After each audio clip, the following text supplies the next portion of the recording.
Hey friends, welcome back to Pharmacy Benefit Facts in under 15 minutes and part two of our series, Not Your Grandma's Transparency. We are going above and beyond the BS to provide some real meaning to this marketing buzzword, and today's topic is access to data. I've got Lisa Gish and Chastity Matthews with TrueScripts here on today, and we've got a lot of ground to cover, so let's get started. So in part one of this series, we discussed the importance of clearly defined revenue sources and how non-essential sources of revenue can impact the PBM's ability to make decisions that are in the best interest of the client and member, aka their ability to be transparent. So that conversation, I feel like, is a beautiful lead-in to today's discussion on accessibility to data. So Chas, before a client or plan sponsor even considers a new PBM partner, can you just kind of level set with why access to their data is needed or even required at this point? Well, I think it's important to understand that we're all in the data business. The data that we deal in just happens to be pharmacy. And it's going to sound cheesy as heck, but knowledge is power. Therefore, data obviously drives all of that. So when you don't know where your money's going, when you don't know where the spend is, when you ask for it, but then you're told that you can't have it for whatever stupid reason. Thankfully, there are things coming out, through CAA and other legislative movements to provide, more access to data. But if you don't have any of that, why are you even considering a change? What what's driving that? You see your dollars are going up, but what's making the dollars go up? So having all of that data is just really important for so many things, and especially in the self-funded world, right?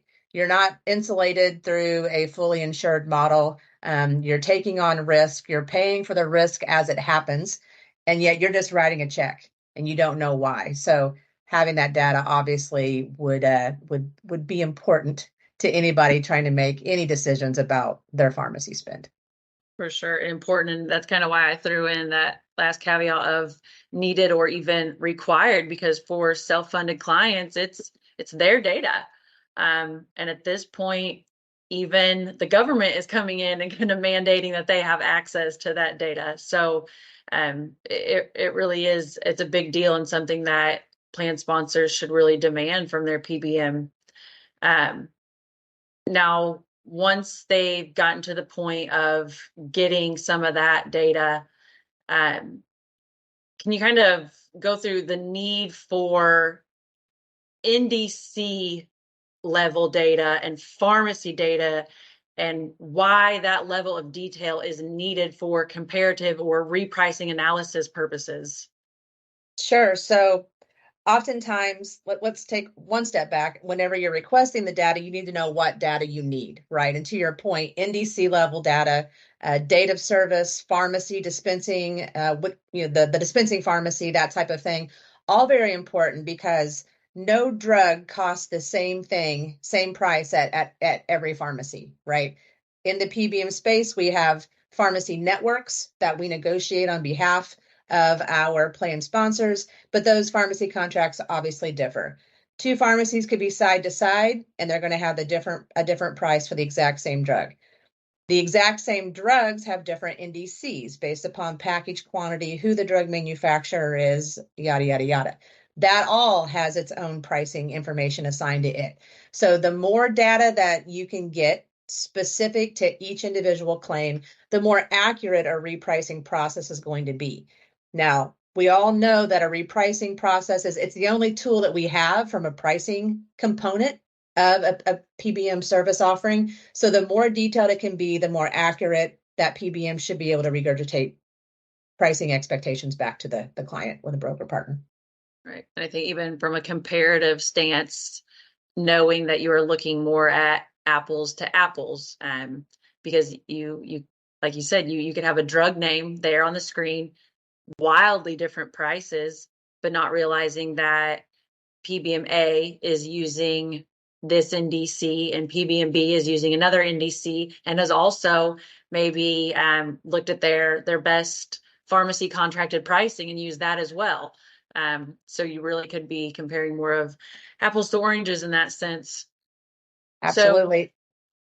now, Lisa, once the plan sponsor has chosen a PBM partner, let's discuss the roles that the data plays in helping the client to kind of verify or gauge the PBM's performance along the way. So let's start with data's role in formulary structure and plan design. Well, the data is what tells us what happens. So, we need to know what's going on. We need to know how it matches with the medical plan. You can't treat the pharmacy benefit in a silo separate from the medical plan, separate from a wellness program, separate from any other initiatives that are going on. So having the data available and in a format that it can be compiled is critically important to being able to steer that plan in the right direction.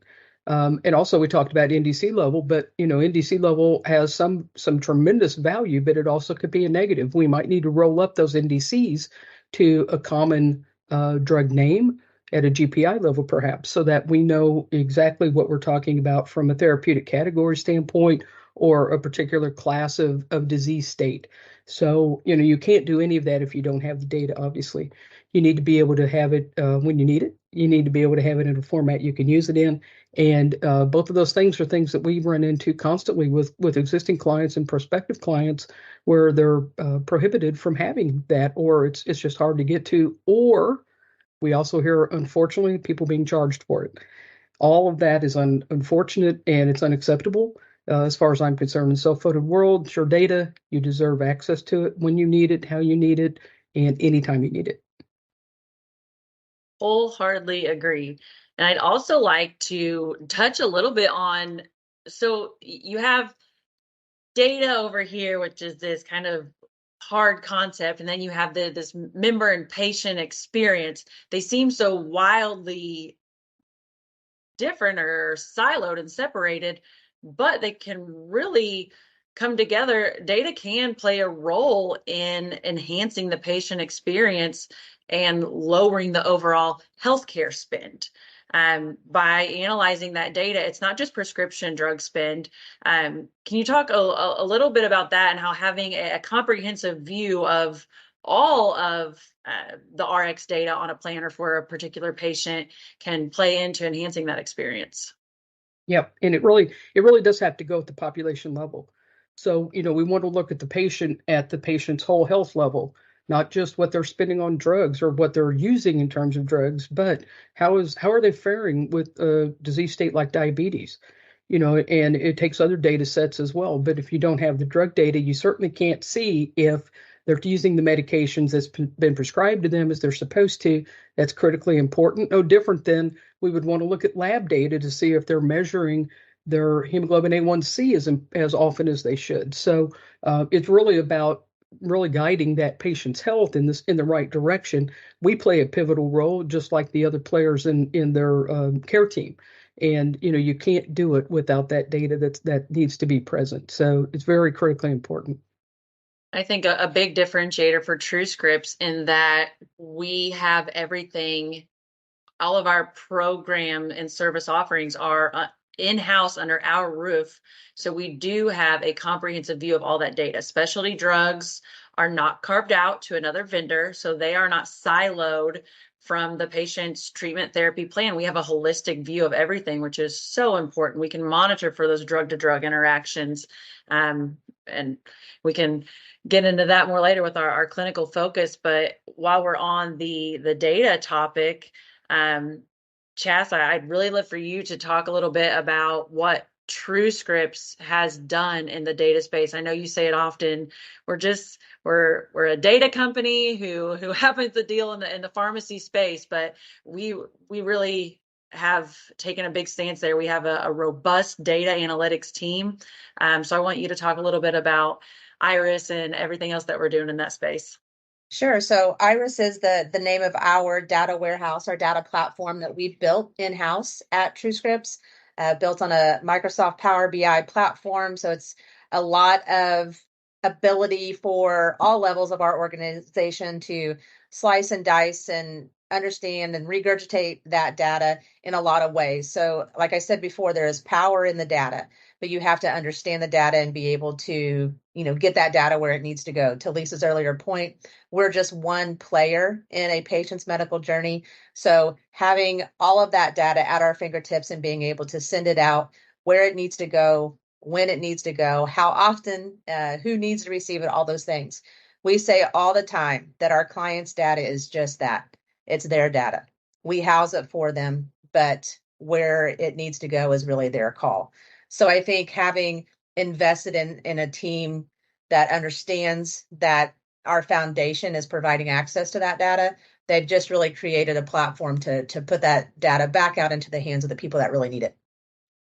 Definitely. And you made a good point there. We are just one piece of the puzzle, one player at the table. So our ability to integrate with other vendors who need to be at the table is critical. And so our ability and willingness to share that data is crucial to our success with the other vendors who are in the mix. And so I think another big thing with us is our ability to have those extensive vendor integrations. And we often say we're just sharing data. It's not a big deal as long as we have the time frame to do it in. We are very easy to work with and very flexible there. Absolutely. Another area where we've seen charges, by the way. That's what I was Charges for integration, charges for accessing data to be shared or just to share it in general. So yeah. That's exactly the point I was getting to make, Lisa, that we do not charge for those integrations. That can be at the TPA carrier level, or it could be at a wellness vendor or another analytics vendor that potentially a brokerage firm is using or a client is using. That's never been our philosophy that we should have to charge for access to their data. And I think, when we try to find different words for transparency, because it has become almost a 4-letter word, we sometimes use auditability. We are one of the most easy to audit vendors a lot of folks will likely ever have in place. And I think that translates very closely to transparency.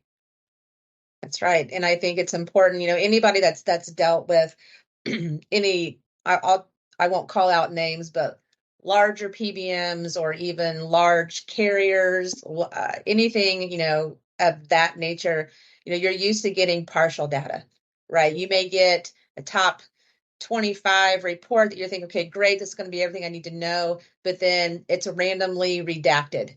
And there's the infamous asterisk, that takes the place of one claim count here or one price there, and it just negates the ability to do anything with the data. You should be asking why. Why are they doing that? And at the end of the day, they are hiding something, and that's never good whenever we're in the industry that we're in. And you're right, transparency to me is one of the 4-letter words. We're going to cover a lot of those in this series, I think. But whenever you think about just being fully disclosed, full access to data, full ability to audit, full ability to ask questions and get a straight answer is really what transparency should be. I love it. Clients, this is your data. Go get it and then go and find you a partner who will help you use it.